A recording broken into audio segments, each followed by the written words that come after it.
Welcome back to another camera comparison. This time something different. I'm in Shangri-La, China here, and we've got the OPPO Find X9 Ultra versus the Samsung Galaxy S26 Ultra and then the iPhone 17 Pro Max. So front-facing cameras right now, 4K 60. I'm swapping over the audio sources so we can listen to which one of these has the best microphones. And in the background right here, you can just see the temple. In fact, no, it's a monastery. It's over here. I'm gonna do a short jog now just to quickly test out the front stabilization and swapping those audio sources over. Which one here does sound the best with the microphones? So you can see the field of view. It looks like it's the widest here possibly on the iPhone and maybe even the widest with the OPPO with the front-facing cameras for video. So starting out with 4K 60 frames per second with our rear cameras using electronic image stabilization. I'm in a real beautiful spot here. This is the Bottomless Lake in the Shangri-La area of China. It's a press trip with OPPO. That's why there's quite a few of us. So I'll swap over to main cameras now. So main there with the OPPO, with the Samsung, and with our Apple using electronic and optical image stabilization. We have a couple of models here and great spots. So I'll apply a little bit now of optical zoom. So 4 times with our Apple, 5 times with the Samsung, 3 times here. We also have 3 times with the Samsung, 3 times with the Oppo, 3 now with the Samsung. We go to 5, and there is 10 times zoom now too with the OPPO, of course, I talked about. So that's got the optical zoom advantage there, being 10 times. The other 2 phones using quite a bit of digital zoom. So let's go back to the main cameras and a nice slow pan here, hopefully no jitter. iPhone tends to lead the pack normally with smoothness, but I do hope that these 2 flagship Androids are nice and smooth. So let's go here to the 8 times preset on the iPhone, 10 times with the Samsung, 10 with the OPPO, and I shall take now the iPhone right up to, let's go to 20 times zoom, 20 here on the Samsung, and it is looking quite shaky there on the Samsung, sorry, on the iPhone, and we go to 20 now with our OPPO Find X9 Ultra. That is 20 times zoom. Which do you think is the best here when it comes to zoom video? Low light video still with 4K 60 frames per second. This is Lijiang, beautiful city that I'm in. I'm in the ancient town, so I'm using the ultra wide cameras here. They fit more in the shot, which is what you want, but however, low light they really do suffer because of the aperture, not really optimized for these conditions. Stabilization across all 3 has taken a hit with the more difficult conditions, and I do have them set to the 4K presets, but we're not going auto frames per second. I've locked it into 60 across all 3. Now to the main cameras. You can see the quality has improved greatly across all 3 using that main sensor on them. Of course, it's a much larger sensor across all 3. Stabilization's better using optical and electronic here. They're just saying hi. And we'll go to 4 times optical with the iPhone, 3 times with the Samsung, and 3 times 200 megapixel with the OPPO. And I can clearly see one is not looking so great here. So the iPhone seems to be suffering. And I'll go now to the 8 times preset, looking at this lamp here. 10 times with the Samsung, 10 times with the OPPO. And I can see clearly the iPhone is suffering here. So I bring that up to the same zoom. So this is now 10 times. And that's not looking good at all. Stability, perhaps with the low light video here, it's looking like the Samsung could be a little bit more steady. Just gonna walk a little bit. And yes, that iPhone is a mess. So let's go back to the main cameras. There we go. And now just a slow pan around.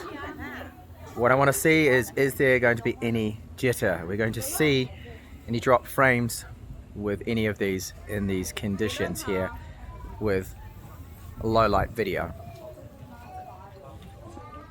Back to the front facing cameras with vlog footage in low light with some artificial lighting around. I'm looking reasonably good here. It's not bad, the quality. But what I'm going to do is walk more over towards a darker area, and we'll see that the quality across them is going to really start to drop off. Now this is difficult because we've got a bright light behind me. So I just turn around to a more of a dull area here where we don't have much lighting, and I can see all three of them are struggling quite a bit with this, with their tiny little front-facing cameras and those little sensors. All right, so over to our stills now, and we're looking at selfie portrait mode. Skin tones is what I'm focusing on, and the stitching here, just the details and whatnot. Now, we're up in the mountains. I'm quite cold. My face should be a little bit whiter than what the iPhone is. The iPhone, as always, is a little too warm. The Samsung's got a good balance there, but the more correct skin tones here is the OPPO, and the better stitching and background blur, the OPPO for this shot. For the rear portrait modes, I'm just starting off with the default setting here. We managed to get, well, OPPO supplied some models for us, and these results are as is. All the phones got one opportunity to get the shot, and yes, the model might look slightly different position because she moved a lot, they all did. But you can see here that the skin tones look the best on the OPPO. However, look at the stitching, especially on the left of her shirt. It looks a little bit artificial to me. I don't like the look of it. It's like cut out. The stitching on the iPhone is very good and it doesn't look cut out, but she's a little too warm, skin tones lacking there a little, and I don't know what happened to the Samsung. It got its opportunity, and here you can see the 3 times camera missed it completely. The following, all 3 do look very good. They're kind of similar. Again, I'll focus on what is more correct with skin tones. It is the OPPO. OPPO got the skin tone correct, but again, the stitching and the way that the subject and the background is, the depth here, something seems a little off. Maybe the contrast, maybe the shadows too with the background. I like the look of the Samsung and the iPhone, and I think the iPhone stitching and the background blur here has come out the best, although again, the skin tones aren't quite right. So a win for the skin tones for the OPPO, and then a win for Apple here with just the general image, the depth, background blur, and the stitching. But overall, I'm going to have to say the iPhone won this. Still keeping with our portrait mode, we've now got a pony in the shot. Lovely pony that did a great job and didn't really move much. The model moved way more. But anyway, they all look good again. So you can't really go wrong with all 3 of these at the moment. If I focus again on something important, which is the skin tones. Yes, OPPO got the skin tones. iPhone, when you look at it, it's a little warmer than the other shots. It's a pleasant shot. It looks good. The Samsung's also good, but the skin tone, a little too white here. It's a hard one to pick. I would lean towards more the natural look of the OPPO, and I do find they seem to process it a little bit less, and they tone down on the sharpening as well. So that's why I picked the OPPO for this particular one. Ultra wide cameras, they all look very similar, but the iPhone has more details with the clouds, I noticed. Then with the main cameras, similar kind of processing across all 3. iPhone, maybe a few more details, but they're all looking very good. However, when I bring it up to 10 times, we start to notice a bit of a difference here. So the Samsung looking quite over sharpened.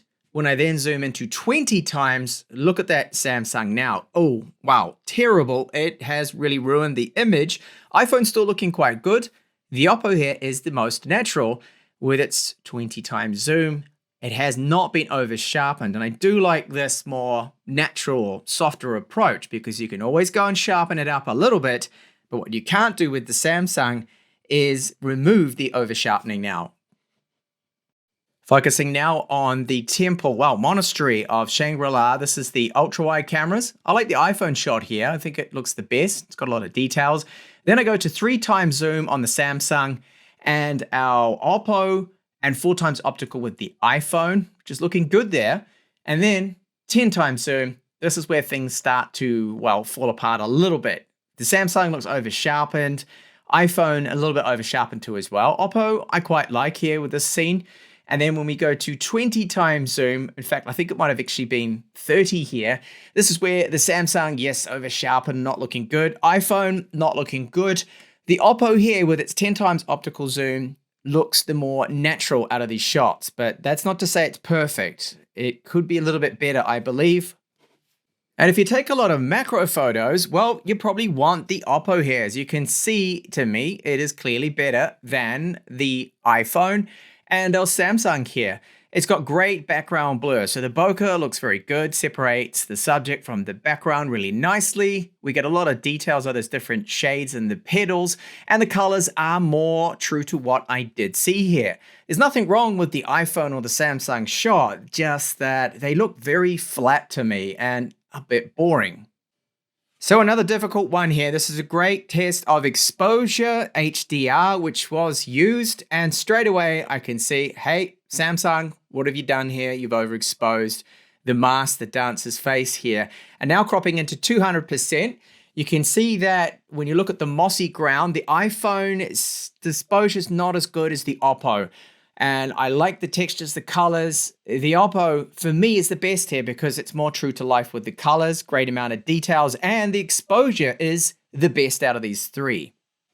So this is not a scenario that I think a lot of people are going to be face to face with, taking photos of fires like this. However, we get to test out how the processing is of the black night sky, how the flames are, how that's exposed. And you can see that the Samsung has a bit of noise in the sky, so does the iPhone, and the Oppo handles the sky the best. However, the flames. Let's have a look at the different shades of the yellows and the orange. The iPhone here has done a better job. With this photo, I want you to focus on the bike and the ground, okay? So look at the textures and the brightness and the exposure of the Samsung. It's a little too bright. It hasn't quite captured this how I saw it. I think it's just a bit over brightened. Looks a little bit fake, slight bit over sharpening too. iPhone is very good. The colors though, again, this is where the Oppo's coming ahead a little bit. Now, I like the processing of the bike and the ground with the Oppo. That's how I saw it, so more true to life. The iPhone did handle the sky a little bit better. You can see the different shades and more details in the cloud. So close between the Oppo and the iPhone. I really think it's a draw here, but definitely Samsung in last place with the older hardware too. Over to low light now, using our zoom cameras. If you pause this and take a quick look at the shot, you can see that this lantern is well captured the best with the Oppo. I like the depth of field, the way that things gradually blur away too. So we've got that more of a mood to the shot, and the iPhone photo's not too bad, the 4 times optical zoom here, and Samsung definitely last again. From now on, I'm using the night shot modes. Things get a little easier for me to pick because, well, I think it's a little too bright and artificial. The lighter areas with the Samsung, the iPhone's too warm. Oppo looks the best here, more true to life, how I saw it. And then these double chin selfies I took. iPhone too warm. I mean, we're seeing this a lot. The Samsung's good, somewhere in between the Oppo and the iPhone, but I like the Oppo's skin tones here and white balance.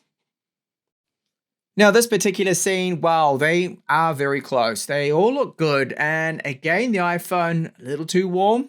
I mean, that's the only thing I've got to go on now is the colors being more true to life.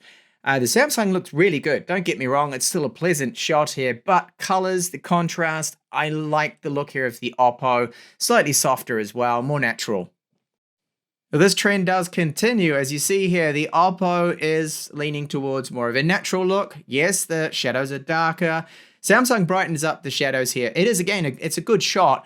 I don't know what happened to the iPhone here. They all had the same opportunity to take this photo and it's failed. It's got a little bit of blur there. I believe I held the cameras all as firm and as shake-free as I could, but that's how it came out. So that is what I am showing you. So for this one, it's the Oppo again. You really have to crop in, this is now 200%, to see that what I'm saying is true here, that the Oppo is the best for the low light photography out of these three. And this is across the board. All the photos, all the samples I've looked at, it simply is superior. I mean, look at the details now. The Samsung before looked okay, right? And I said it looked good, but when you crop in, you see that, oh, hang on, no, it isn't. So massive difference here with the low light photography. Okay, so thank you for making it this far. I know there were a lot of samples, but there was a lot of ground to cover too. So I'll keep this brief. Best video performance for vlog footage was the iPhone. It just had the better range and exposure. It looked sharper, it was more fluid. Our rear camera footage during the daytime, the same. The Androids are suffering with that jitter. No, that's not something my end. That is exactly what it looks like. That's why iPhone is still so hard to beat when it comes to video performance. It's a solid 4K 60 frames per second, where the Androids dropped frames like crazy.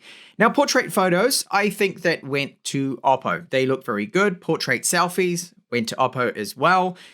Low light video, the OPPO looked the best, but then the frame rate was absolutely terrible. So much jitter. It was not smooth, and that really takes away a lot of points from it. Still, it did come out the clearest, and I found that if there was no wind, the OPPO mics were the clearest, but at times a little noisy. You could hear some of those highs coming through, or a tiny bit of hiss or something. Macro shots, well, that was easy. The OPPO won the macro photography, just leagues ahead of the other two. And then the zoom shots, well, that for me was OPPO. Yes, of course, it has a big advantage. It has 10 times optical zoom, which is a lot more than the other two. So all up, the OPPO won it for me.